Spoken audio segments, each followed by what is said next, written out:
Muy buenos días a todos. Es un agrado estar aquí otra vez. No sé si me quedo con el calor del año pasado o con el frío de este año. Gracias por invitarnos o por invitarme para participar de estas conferencias. Quiero deciros que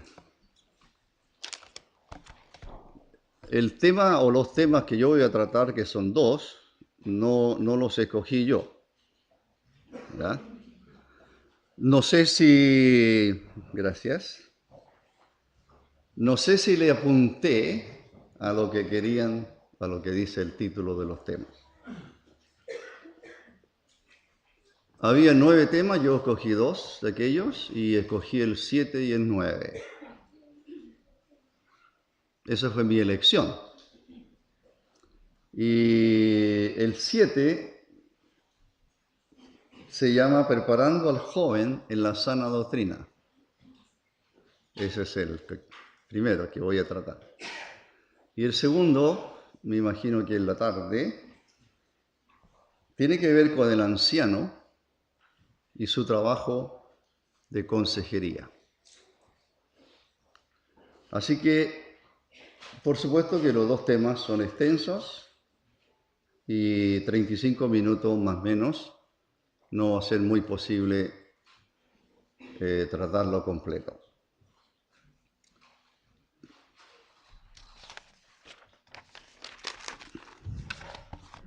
No voy a leer todavía algunos pasajes, son demasiados, pero creo que como primer punto es que toda preparación que tiene que ver con la palabra de Dios es imposible si no comienza con un tiempo con el Señor. Es imposible. Ahora, yo sé que el título tiene que ver con la sana doctrina. Debí haber definido eso primero. No sé por qué los traductores pusieron doctrina y no enseñanza, porque didascalía es enseñanza. Así, nuestro español debería ser sana enseñanza y no complicarse mucho con esto de doctrina, enseñanza. Y el vocablo sano o sana, que no solo se usa para la doctrina o la enseñanza de la Biblia, es una palabra, vocablo que también se usa en otros aspectos, por ejemplo, sanos en la fe. Y el vocablo sano o sana, sana doctrina, sana enseñanza, la palabra, el vocablo sana, tiene que ver más bien con algo que es saludable. Algo que es saludable. Así que con esa definición, y si mi tema tiene que ver con el joven que se prepara o hay que prepararlo para o con la sana doctrina, entonces estamos hablando de la enseñanza de la palabra de Dios. Así que, ¿qué es lo que yo voy a hacer ahora y es lo que van a hacer todos los hermanos que me van a seguir? Eso es lo que vamos a hacer, enseñar. Por supuesto, vamos a enseñar palabra sana. Es imposible estar enseñando aquí y en ningún lugar donde los creyentes se congregan, es imposible estar enseñando una enseñanza que tenga que ver con algo que haya hacer daño al creyente. Sería imposible. Sería solamente posible si algún hermano que está enseñando esté equivocado. Y eso ocurre. Eso ocurre. Depende de dónde ha conseguido la información que tiene. Depende a dónde recurrió para informarse y para estudiar. Depende mucho de eso. Entonces, esa explicación que se la estaba debiendo, estoy mirando un reloj más grande que el mío.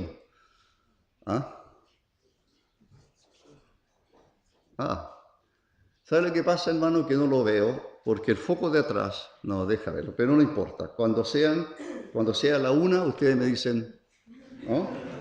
Son casi las 11, 11:30, 25 las 12, ya debería estar casi terminando.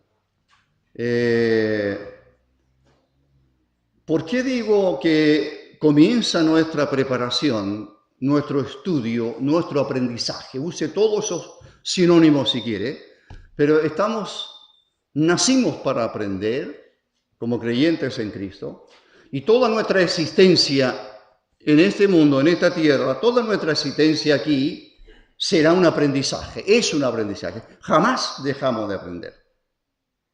Jamás. Así, no importa los años. Pero mi vida de aprendizaje comenzó hace 53 años atrás. Ahí comenzó mi vida cristiana. Con sus altibajos, como quiera, vacíos tal vez, paréntesis a lo mejor, pero ahí comenzó. Y ustedes también comenzaron en el aprendizaje de la palabra del Señor. Comenzó vuestro aprendizaje en vuestra conversión. Lo que le iba a citar como primer punto es que dije yo ya que es imposible que haya una preparación adecuada de la palabra de Dios. Olvídese de doctrina si quiere, es palabra de Dios. Es imposible que haya un aprendizaje correcto, un aprendizaje apto, un aprendizaje sano, si primero el creyente en Cristo no pasa tiempo con su Señor. Y la base que tengo para ello, y que no alcanzo a leer, pero ustedes lo conocen, el pasaje, es cuando el Señor llamó a los 12. Dice el evangelista allí que el Señor pasó la noche orando a Dios y a la mañana siguiente, de los discípulos que le seguían, Él escogió a 12, a lo que Él quiso, soberano. Y entonces hay dos razones por las cuales les llamó. Y la primera de ellas es para que estuvieran con Él. Y segundo, para enviarlos a predicar. Y eso tiene que ver las dos cosas tienen que ver con el tema. Así que, hermanos jóvenes, mi tema no tiene que ver con los jóvenes. Yo sé que es una conferencia de jóvenes, pero ya les dije que no hay un tiempo final para dejar de aprender. Seguimos aprendiendo hasta que partamos de este mundo. Pero como el propósito muy bueno es que nuestros jóvenes aprecien la palabra de Dios y ocupen más tiempo en el estudio de la palabra de Dios, por ello son los temas que estamos escuchando y que vamos a escuchar. Así que, primero que nada, si tú quieres aprender palabra de Dios, tienes que primero pasar tiempo con Él. El Señor, insisto, su primer propósito mencionado por el evangelista es para que estuvieran con Él, primero que nada. Y cuando el Señor dice, y para enviarlos a predicar, y aquí empezamos más con el tema, cuando el Señor dice allí el evangelista, y para enviarlos a predicar, no puede enviar a predicar a aquellos que no estén preparados. ¿Usted cree que ellos comenzaron a predicar de inmediato? Pasaron más de 3 años. Sí, en una oportunidad envió de 2 en 2. Los envió de 2 en 2 como a 70. Es cierto. Pero el Señor, por lo menos, empleó 3 años, o un poquito más, empleó 3 años. En esos 3 años, Él no se dedicó a hacer milagros, excepto que se haya encontrado con alguna necesidad. El tiempo del Señor, casi, me atrevo a decir, todo el tiempo del Señor en este mundo fue la enseñanza. Pasaba por ciudades, aldea. No había lugar donde Él no enseñara. Casi. No había casi lugar donde Él no enseñara. Así que podemos decir que la vida de Cristo, la vida del ejemplo nuestro, la vida de mi Señor, fue una vida dedicada casi 100% a la enseñanza de la palabra de Dios. Ahora, toda esa enseñanza la absorbieron los apóstoles. Toda esa enseñanza la absorbieron los 12. Él no solo enseñó a los 12, es cierto, pero enseñaba a todas las multitudes. Pero esa enseñanza entregada a multitudes, esa enseñanza los receptores más inmediatos, no solo por escucharlo a él enseñar o predicar, sino por el tiempo que pasaron juntos, por las noches a lo mejor de conversación, por las caminatas de kilómetros de una aldea a otra. Ellos fueron esponjas que estuvieron absorbiendo del Maestro. Hermanos, ese es el inicio. Yo no puedo hablar de este tema si no parto por ahí. Así que, si no pasamos tiempo con el Señor, si no pasamos tiempo con la palabra, este mensaje puede servirle de poco. Va a depender de ti, de cómo vas a estudiar la palabra y cómo la estás estudiando. Muy bien, entonces, iba a deciros que se va a notar cuando un creyente pasa tiempo con el Señor, se va a notar. Porque cuando el Señor ya está en el cielo y comienza uno a leer Hechos de los Apóstoles, y en el capítulo 4 los dos de aquellos son apresados, entonces, y ellos testifican, y entonces, ¿qué dijeron de ellos? Viendo el denuedo de Pedro y de Juan, y que eran hombres del vulgo y sin letras, dice el pasaje allí, les reconocían que habían estado con Jesús. Un pescador, no importa quién haya sido, pero fueron calificados como del vulgo, vulgares, y fueron calificados sin letras, sin estudio. Pero hay algo que pasó en ellos durante 2 años. Fue la presencia del Señor, fue estar en su presencia, oyéndole a Él. Y eso que ellos aprendieron, eso que ellos absorbieron, ahora su misión será entregarlo. Y ahí está el pasaje conocido, por supuesto, de Mateo, ¿verdad? Marcos y Mateo. Me quedo con el de Mateo porque el de Mateo, la gran comisión, en el pasaje de Mateo el Señor dijo, id a todas las naciones, dice, haced discípulos a todas las naciones, y luego dice, enseñándoles que guarden todas las cosas que os he mandado. Así que, y uno lee Hechos de los Apóstoles, uno llega al discurso de Pedro, Pedro termina su predicación y 3.000 personas confiesan fe en Cristo, se bautizan por ello, y luego agrega el escritor Lucas, y perseveraban en. Y lo primero que aparece en la lista es, perseveraban en la doctrina de los apóstoles, o la enseñanza que los apóstoles impartían. Así que los creyentes aquellos fueron perseverantes como nosotros debemos serlo, perseverantes en lo que hemos aprendido de los apóstoles, porque los apóstoles que escribieron todo el Nuevo Testamento, los apóstoles aquellos hombres de Dios, lo que ellos enseñaron es lo que a su vez aprendieron del Maestro. No hay enseñanza que no haya salido de Él, no hay enseñanza, no existe enseñanza que no se haya aprendido, emanado del Hijo bendito de Dios.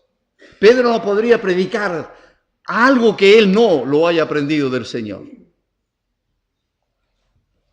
Así que estos hombres sin letras del vulgo, vulgares y sin letras, sin estudio, pudieron testificar y hablar y enseñar. En una oportunidad fueron calificados que estaban llenando el mundo con su doctrina. Estaban llenando el mundo con su doctrina. Muy bien, entonces ahora sí que quiero leer un pasaje, porque el tema es un poquito largo, pero así gané un poco de tiempo, ¿verdad? Entonces vamos a leer en Lucas.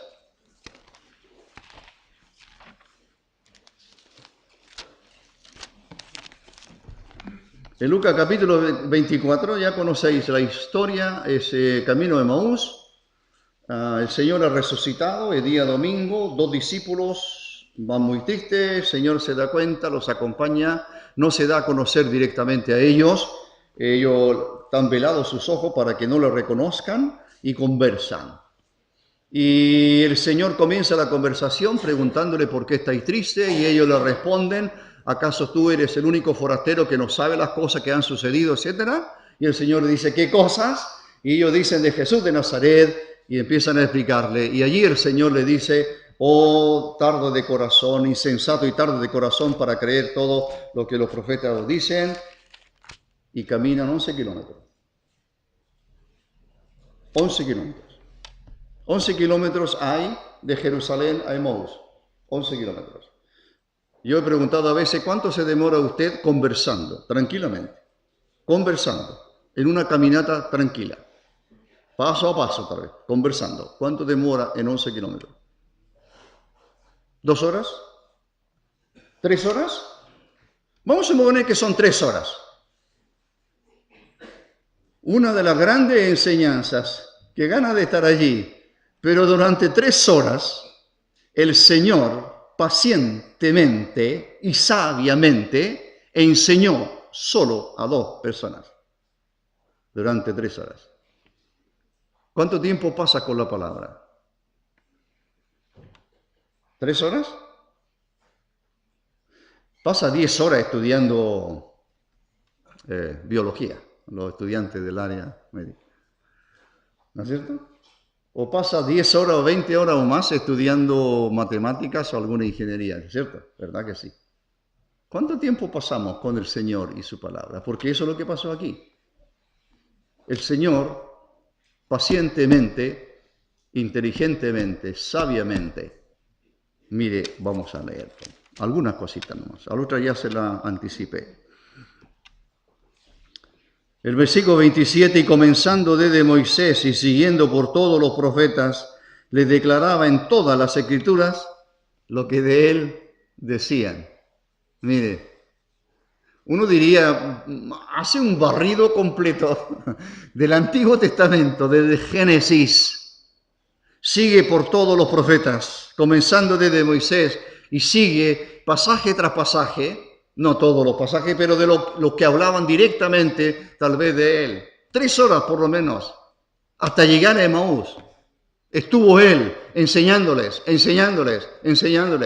Y estos 2 escuchando. Y entonces llegaron a la aldea donde iban.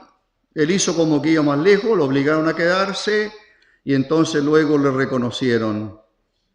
Aconteció, dice, que estando sentados con ellos a la mesa, el 30 tomó el pan, lo bendijo. Entonces le fueron abiertos los ojos, 31, y le reconocieron, mas él se desapareció de su vista. Y se decían el uno al otro, ¿no ardía nuestro corazón en nosotros mientras nos hablaban en el camino y cuando nos abría las escrituras? Y levantándose en la misma hora, volvieron a Jerusalén y hallaron a los 11 reunidos y a los que estaban con ellos, que decían, ha resucitado el Señor verdaderamente y ha aparecido a Simón. Entonces ellos contaban las cosas que les habían acontecido en el camino y cómo le habían reconocido al partir el pan. Mientras ellos aún hablaban estas cosas, y sigue el pasaje, y en el 30 y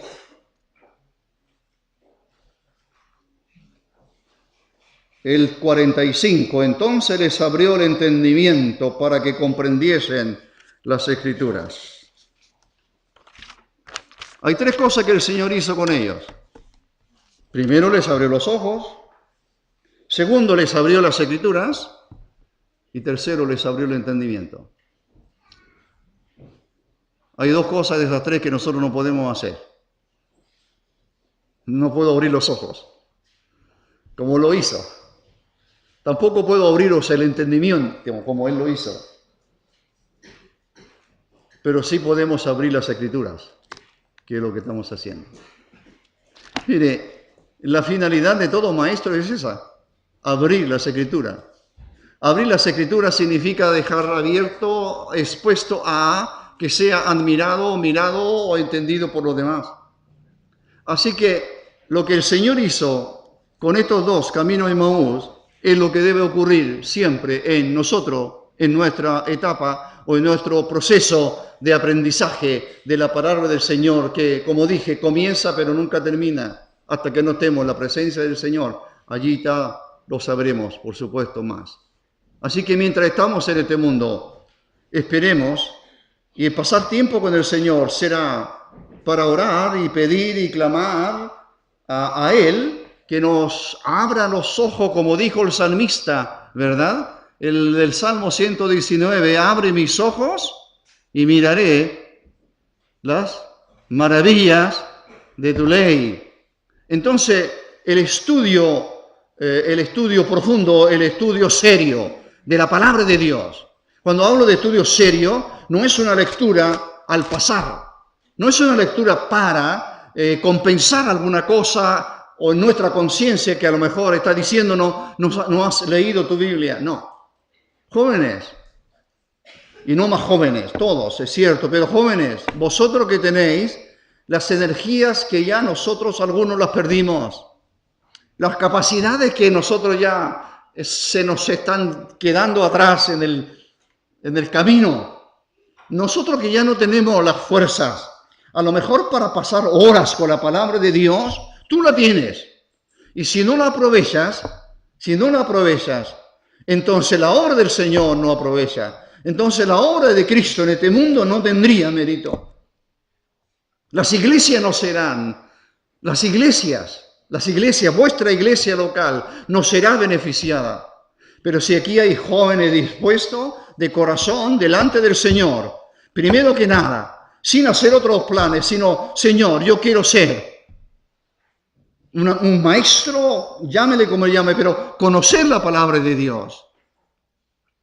Vas a tener que hacer en oración, pedir, clamar, que el Señor haga esta obra en ti. Señor, abre mis ojos. Señor, abre mi entendimiento. Señor, que yo pueda aprender la palabra tuya. Primero, para tu propio gozo. Porque los discípulos, aquellos dos de Emaús, ¿qué dijeron? ¿No ardía nuestro corazón cuando nos hablaba en el camino y cuando nos abría las Escrituras? El primer resultado de pasar ese tiempo que acabo de describirles, el primer resultado es para ti. El gran beneficiado eres tú. El pasar horas y horas estudiando la palabra de Dios, el primer beneficiado eres tú. Y luego los que están a tu alrededor. Eso es lo que dice Pablo a Timoteo. Será notorio a los demás. La iglesia se beneficiará. El inconverso se va a beneficiar cuando le prediques el evangelio. Así que, hermanos, ya lo habéis visto, lo habéis leído. Este es el comienzo para aprender la santa, divina palabra de Dios. ¿Cómo puede el joven entonces aprender la sana doctrina? Estudiando su Biblia. No hay otra forma. Aquel joven, aquel hermano, aquella hermana que tiene un conocimiento serio, que tiene un conocimiento, no digo acabado, pero tiene un conocimiento responsable, serio de la palabra de Dios, no será presa fácil de todo viento de doctrina, como es la advertencia. No será presa fácil del engaño del diablo. No será presa fácil de maestros falsos que están enseñando en muchos lugares.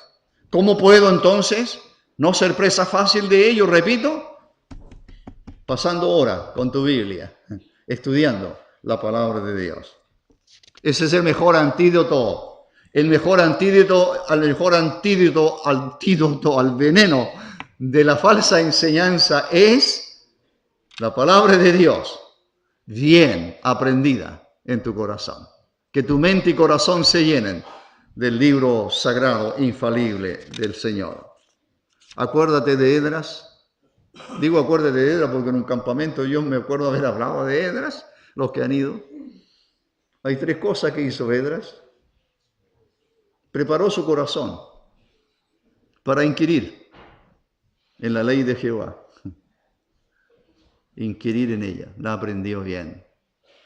Luego para guardarla en su vida y luego para enseñarla. ¿Estarás apto para enseñar la palabra de Dios a otro cuando primero hayas pasado tiempo con el Señor, horas, días, meses, años? Y entonces estarás apto para enseñar a otros cuando la palabra de Dios se quedó tan profundamente insertado en tu corazón. Estarás preparado para servir al Señor, no antes. Muy bien.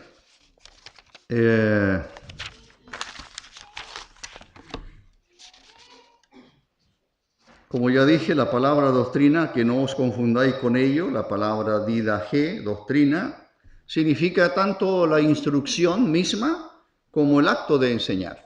Así está aplicada, por lo menos, en la Biblia, debido a que la raíz diao tiene que ver con aprender, con instruir. Es más, el maestro se llama casi de la misma manera. Solamente Hechos de los Apóstoles. Voy a ir rápido. Espero que me estéis siguiendo, ¿verdad? ¿Sí? Muy bien. Después me dicen si no tomaron nada. Después me dicen. Para decirle que no estuvo atento, no haga eso. Capítulo 13. De Hechos de los Apóstoles. ¿Qué hay?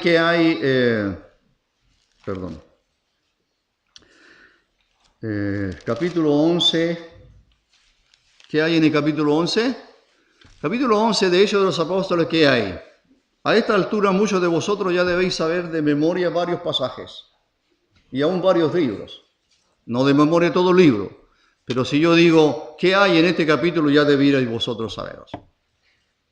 ¿Qué hay en el capítulo 11 de Hechos de los Apóstoles, por lo menos que tiene que ver con nuestro tema? El nacimiento de la primera iglesia gentil, que es, por lo menos lo que tenemos, es Antioquía, ¿verdad? Ya sabéis cómo llegó el mensaje del Evangelio a Antioquía. No fueron apóstoles, no fueron evangelistas, fueron hombres y mujeres comunes como nosotros, por así decirlo. Ellos llegaron con el Evangelio a Antioquía, se convirtieron varios, llegó Bernabé, enviado desde Jerusalén, a ver qué había pasado, y él está sorprendido, gratamente sorprendido, cómo el Señor obró en esta ciudad gentil al ver a tantos convertidos. ¿Qué hizo Bernabé? Viajó a Tarso. ¿A qué fue a Tarso? Necesito un amigo, necesito un compañero, necesito un partner. ¿Tienes partner? ¿Tienes amigos? No del mundo. ¿Tienes un compañero de trabajo? ¿Uno, dos o tres compañeros de estudio de la palabra de Dios te hace falta? Si estás solo, búscate un buen compañero para estudiar y orar juntos. Creo que eso es lo que yo hice en el pasado. Buscar juntos la palabra de Dios, leerla juntos, estudiarla juntos, orar juntos. Eso hace bien, eso hace bien. Por cuanto uno anda sin ganas y el otro sí, entonces uno es llevado por el otro. Y eso ocurre. Bueno, tal vez Bernabé encontró que el trabajo era muchísimo, no importa por qué, pero viajó a Tarso con el solo propósito de traerse ¿a quién? A Saulo. Trajo a Saulo. Y mire lo que dice el versículo 21, la conversión de ellos llegó el 20, se congregaron allí. Aquí está el 25, fue a Tarso, y el 26, él y Saulo se congregaron allí todo un año con la iglesia y enseñaron a mucha gente, y a los discípulos se les llamó cristianos por primera vez. Mi punto aquí, ahora, un segundo punto si usted quiere. Mi punto aquí es el siguiente. Mi punto aquí tiene que ver con que quiero plantearles que lo que yo leo, lo que yo veo en la palabra de Dios, es que el centro de enseñanza del pueblo de Dios, por tanto el centro de enseñanza para el joven, si yo me guío al título de este tema, enseñando o preparando al joven de la sana doctrina, el centro de enseñanza, ¿cuál es? La iglesia local. La iglesia local. Ese es nuestro centro de estudio. Ese es nuestro centro de estudio. Allí escuchamos el Evangelio, la mayoría de nosotros. Allí escuchamos las primeras enseñanzas que todavía no se me olvidan después de 53 años. Allí escuché a muy buenos maestros, pero fue la iglesia. A través del ministerio de la palabra de Dios, no sé qué día lo tiene usted, el nuestro es el martes, o el jueves, reunión de oración y estudio bíblico, no sé por qué una reunión menos concurrida, para mí una de las más preciosas reuniones. En algunos lugares, clase de jóvenes o clases bíblicas, la escuela dominical por la mañana, la predicación del Evangelio por la tarde. Usted dice, pero es para los inconversos. No, es para ti primero. Así que el punto aquí, hermanos, que quiero transmitirle es para que sintamos ese gran respeto y amor a nuestra iglesia local. Es el centro de enseñanza. Allí vamos a encontrar a los maestros. Usted podrá decir que a lo mejor no enseña, no es tan claro. Voy a explicarles luego algo, a decirles algo. Pero el punto aquí es, para aprender, aparte del estudio personal como Esdras, aparte del estudio, por así decirlo, personal de pasar tiempo en casa orando y leyendo la palabra de Dios, tu centro de enseñanza es tu escuela normativa, la escuela que te va a normar, la escuela que va a establecer claramente la palabra de Dios para que tú la sigas es la iglesia local. Dice el versículo allí que pasaron un año, versículo 28, se congregaron allí todo un año con la iglesia y enseñaron a mucha gente. ¿Quiénes? Bernabé y Saulo. Saulo todavía no es el conocido apóstol Pablo, no. Es un creyente que ha estado escondido en la ciudad de Tarso por años, hasta que llega Bernabé. No cabe duda que el Señor ya tenía el tiempo en sus planes, y ya era suficiente. Saulo de Tarso, ya es tiempo que te vayas de Tarso. Hay tareas para ti.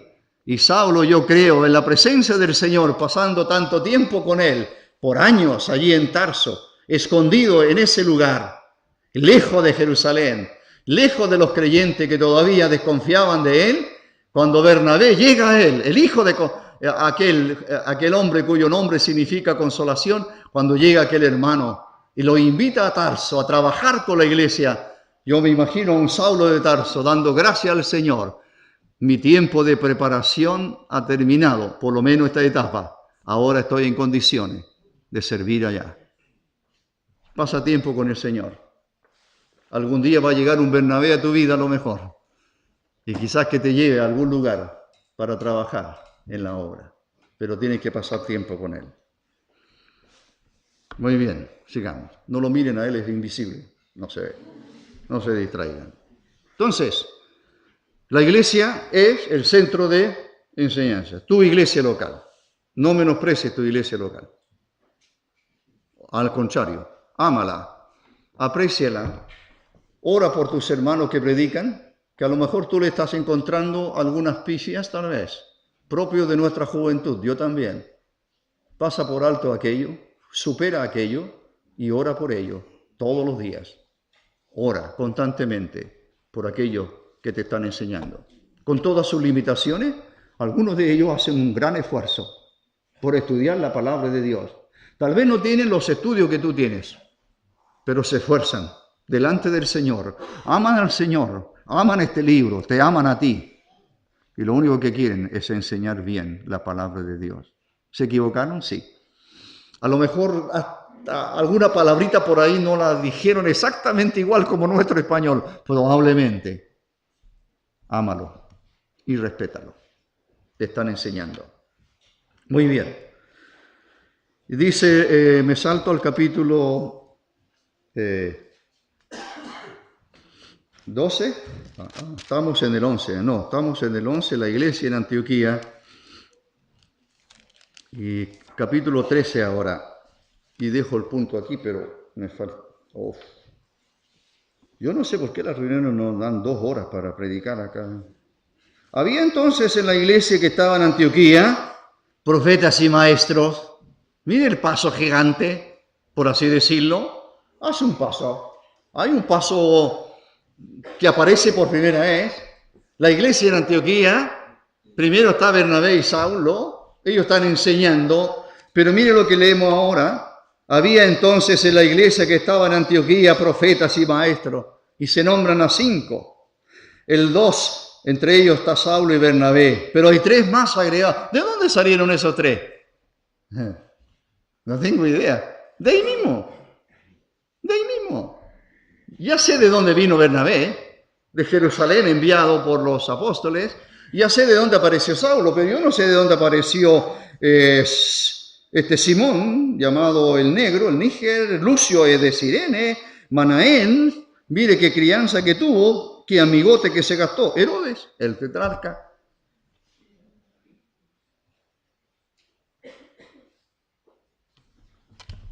El Señor no tiene límites. No.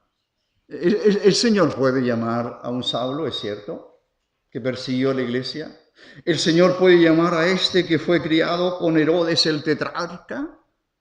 Se convierte al Señor y lo transforma en un maestro, profeta y maestro. El profeta, no teniendo el canon de las Escrituras completo, lo que hacía el profeta era aquel que recibía revelación de Dios para la iglesia. Terminada la palabra del Señor escrita, terminado el canon, entonces ya desaparecen aquellos profetas, pero los maestros perduran. Y eso es lo que buscamos. Eso es lo que yo quiero. Ojalá todos vosotros llegaseis, amados jóvenes, llegaseis a ser maestros. Maestros. Había profetas y maestros que enseñaron. La palabra maestro, didáscalos, todo viene de, ya le dije, el mismo origen de la palabra, enseñanza. Por lo tanto, un didáscalo, un maestro es un instructor, es un doctor. La palabra doctor se aplica ahí, o maestro. Ellos enseñaron la palabra de Dios. Fíjese que Pablo, ya apóstol, por así decirlo, ya en la obra, misionero absolutamente dedicado, él estuvo en la ciudad de Corinto. Solo le cito el texto, Hechos 18, después lo busca. Se detuvo allí 1 año y 6 meses. 1 año y 6 meses Pablo estuvo en Corinto, enseñándoles la palabra de Dios. ¿Cómo un joven puede ser enseñado en la sana doctrina? ¿Cómo un hermano puede tener la sana palabra de Dios? Solamente, por supuesto, aprendiéndola a través de sus hermanos en la iglesia. Ahora ya hemos llegado a un paso más. Ahora aquí hay maestros, profetas y maestros que el Señor levantó. Allí en la iglesia, una iglesia gentil, levantada un par de años atrás. Ahora han pasado el tiempo. Y ahora ya la iglesia tiene 5 profetas y maestros. ¿Qué le parece? Para enseñar la bendita palabra de Dios. Vamos, me queda un poquito, ¿verdad? La iglesia estaba diciendo, es el centro de enseñanza. No leo Efesios 4, era mi intención, pero no lo leo. Porque si la iglesia en Antioquía tenía profetas y maestros, que son hombres que Dios levantó, claramente ahora Pablo, al escribirle a los efesios, les dice en el capítulo 4 que el Señor dio dones a la iglesia, y ahí aparecen 5 dones, apóstoles y profetas que creemos ya no están. Los evangelistas seguirán existiendo mientras haya gente inconversa en este mundo para predicarles, y pastores y maestros. Pastores y maestros, y aparece el vocablo pastores. Por lo tanto, y de acuerdo al pasaje de Tito, bueno, la intención de los dones no puedo decirle, no alcanzo, pero leamos Tito, por favor. La epístola a Tito.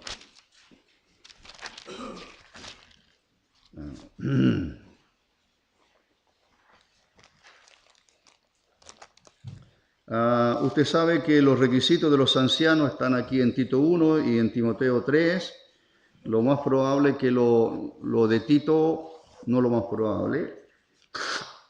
Las iglesias locales de la isla de Creta, que eran muchas tal vez, una isla de como de 100 ciudades. Las iglesias locales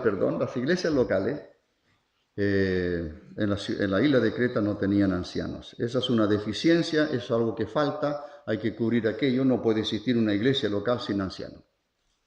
Ese no es el plan del Señor. Por lo tanto, Tito tiene la tarea de parte de Pablo, es un delegado apostólico, le llaman algunos, para establecer ancianos. Por eso Pablo deja a Tito en la isla de Creta, para que establezca ancianos.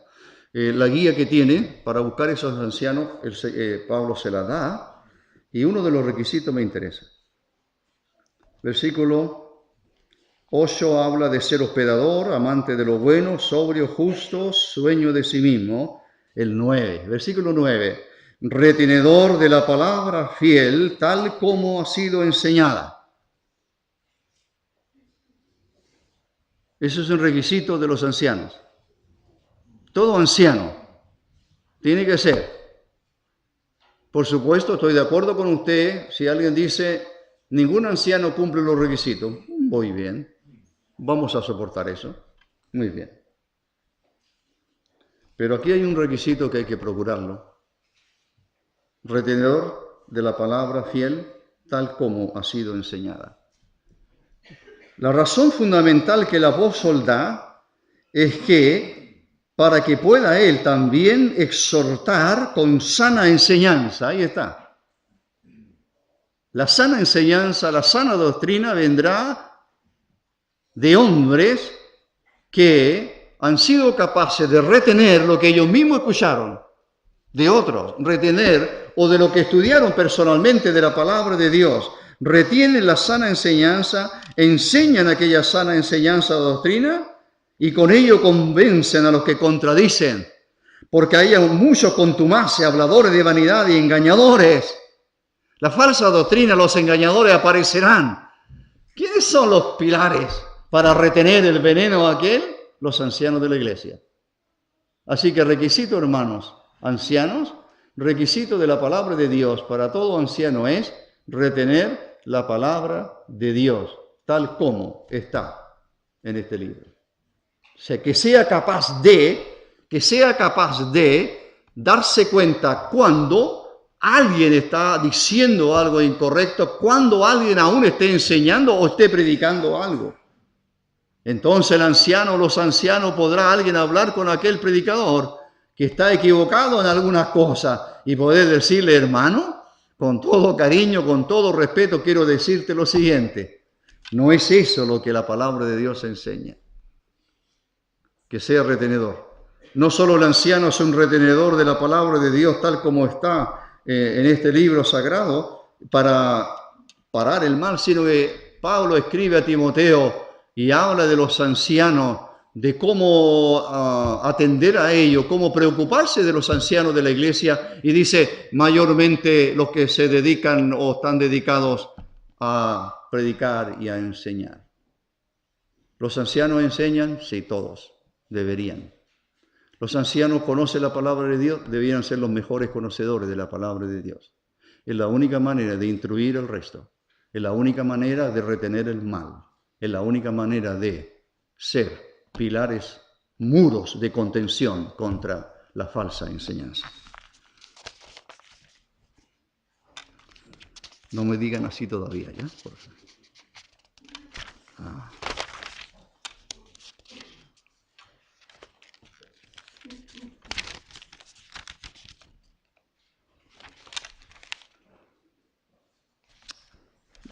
El tiempo que resta, lo que yo pensaba hacer era hablaros de la relación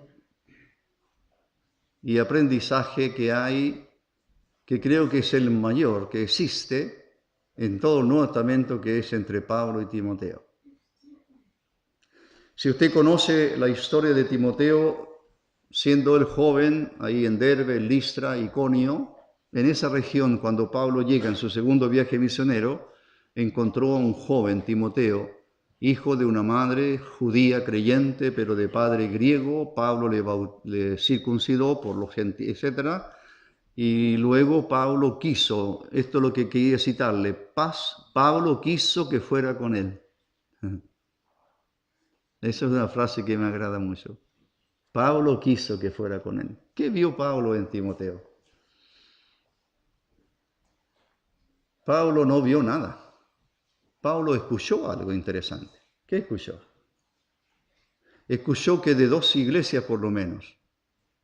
A ver, tengo una confusión entre Derbe, Listra y Iconio, pero 2 de ellas, no sé si Listra y Iconio, daban buen testimonio de él. Eso es todo. Eso es todo lo que Pablo escuchó de Timoteo. Daban buen testimonio de él. Así, joven, ¿cómo es el testimonio? Si yo preguntara a los ancianos de la iglesia aquí, que me hablen de alguno de ustedes, ¿cómo sería el testimonio? ¿Qué testimonio tendrían de ti? Conozco a la mayoría de los jóvenes por el campamento, ¿verdad? Nos conocemos y me conocen. O Valle también, hace poco. Pero yo no vivo contigo, no estoy en tu asamblea. Así que Pablo llegó ahí. Y los hermanos de esas dos congregaciones daban buen testimonio de Timoteo. ¿Qué hizo Pablo? ¿Qué dijo Pablo? Aquí hay materia prima, ¿verdad? Aquí hay un hombre que puede, un joven, que puede llegar a ser un gran hombre de Dios. Ojalá los hermanos mayores, todos los ancianos de la iglesia aquí, tengamos una visión como la de Pablo. Ojalá que tengamos no solo una visión como la de Pablo, sino tener un corazón tan abierto, ¿verdad? Como para apreciar que hay jóvenes que están dispuestos, que están ya estudiando las Escrituras, que tienen buen testimonio y que puedan ser útiles. Quizás pudiéramos hacer algo por eso. Hermanos ancianos, creo que es una tarea que tenemos pendiente. Una preocupación más personal. Ya hablaré de eso en el otro tema a lo mejor, pero una preocupación más personal por nuestros jóvenes. Más de alguna vez la frase me han oído: ustedes son el futuro de las iglesias. En esta conferencia están los futuros ancianos. Aquí están los predicadores de mañana o maestros de mañana. Vamos desapareciendo ya algunos. Ya no vamos a estar así como desaparecieron los maestros que yo tuve. No hay ninguno. Todos con el Señor. Así, jóvenes y hermanos ancianos, creo que Pablo necesitamos esa visión. Aquí Pablo dice que quiso que fuera con él y trabajó con él por algunos años. Creo que debo bajarme. Nadie me dice nada, pero me voy a bajar. Y dejo pendiente muchísimas más cosas, pero creo que con eso está bien. Muy bien. ¿Cómo se prepara un hermano? Bueno, ahí está tu Biblia. Hay que leerla. Ahora, cuando estudiaba todos los días, de a poquito, horas que pillaba por ahí, me acordé cuando prediqué por primera vez. Creo que tenía 17 años. Parece. Don Ricardo Hanna, padre de Denis, me dijo: Lota, Juan, no hay quien predique el Evangelio este domingo en Lota. Yo tengo que predicar en Concepción, me dijo. ¿Usted podría predicar este domingo? Bueno, dije yo. Nunca dije que no. No es que me caigan mal aquellos que dicen que no, pero les doy el avisito. Y nunca dije que no. ¿Sabe lo que hice? Horas y horas no tenía, solo tenía mi Biblia, nada más. Escogí un pasaje y lo leí y lo volví a leer y lo prediqué como, no sé, toda la mañana lo prediqué en la casa. Hasta los ademanes, hasta las manos, todo, hasta la voz. Así que prediqué el mensaje. Yo dije, este es el mejor mensaje que se ha dado. Qué equivocado estaba, ¿verdad? Muy equivocado. Creo que tenía más entusiasmo y ganas de hacer algo, de predicar, de enseñar. Con el tiempo uno va aprendiendo. Una de las cosas que tuve que aprender fue conocer autores de libros. Eso es lo otro que quería decir. Tengan cuidado, es una advertencia, tengan cuidado con lo que leen, con lo que escuchen. Tengan cuidado con lo que caiga en vuestras manos. Compraba libros por título y me daba cuenta de repente de algunas cositas que me parecía ya a esa altura que no debía ser así. Hasta que don Horacio Alonso, que algunos conocen sus libros, estuvo en Chile, estuvo en la casa nuestra, fuimos a la cruzada y le dije: hermano Horacio, ¿me puedes dar una lista de autores de tu confianza que sean confiables, que me ayuden? Por supuesto. Me dio una lista larga de autores. Y esos fueron los libros. Y de ahí en adelante empecé a comprar libros por autores. No le voy a decir cuántos libros tengo. Son bastantes. Algunos son muy buenos. Me han ayudado mucho. Otros con algunas cositas que tengo que pasarlas por alto. Sí, pero creo que las asambleas en general, mi generación, no tuvo otra manera de estudiar sino que lo que le acabo de decir. Es decir, estudiando solo en casa, lo que tiene riesgos, leyendo libros y diferentes autores en algunas doctrinas, y algunas doctrinas más difíciles que otras, sí, difíciles de entender, difíciles de explicar, no se meta en ella mejor, créala nomás. Y no trate de enseñarlas a una congregación que tiene menos idea que usted, a lo mejor. Si pueden vivir sin esa doctrina, bueno, no tiene que hacerse ese problema. Ahora, hoy día los jóvenes, se lo dije a alguien en los valles, creo que está aquí, así que no lo voy a mirar, pero yo le dije lo siguiente, mira, le dije yo, mi generación, comparando generaciones, creo que la generación tuya, la generación de ustedes hoy, es más difícil y complicada que la mía, en el aspecto de la inmoralidad en la sociedad en que vivimos. Creo que las fuerzas malignas son más numerosas y grandes que las que yo tuve, puesto que haberme convertido, no existe televisión, no existía nada de eso, entonces fue una generación en ese sentido más sana. Pero tengo que reconocer una cosa de tu generación, te lo digo a todos los jóvenes, tu generación de hoy tiene muchos más recursos bíblicos que los que yo tuve, con algunos riesgos. Tienes internet, puedes bajar un libro, puedes escuchar predicadores por internet. Estás asistiendo a esta conferencia que nunca existieron. Asistes a campamentos que nunca existieron. Asistes a conferencias de jóvenes que nunca existieron. Los recursos que tú tienes hoy son mucho más que los que yo tuve. El asunto es cómo los aprovechas. ¿Cómo los aprovechas? Así tienes que sumergirte en este libro sagrado. Lamento lo del tiempo. Que el Señor te bendiga.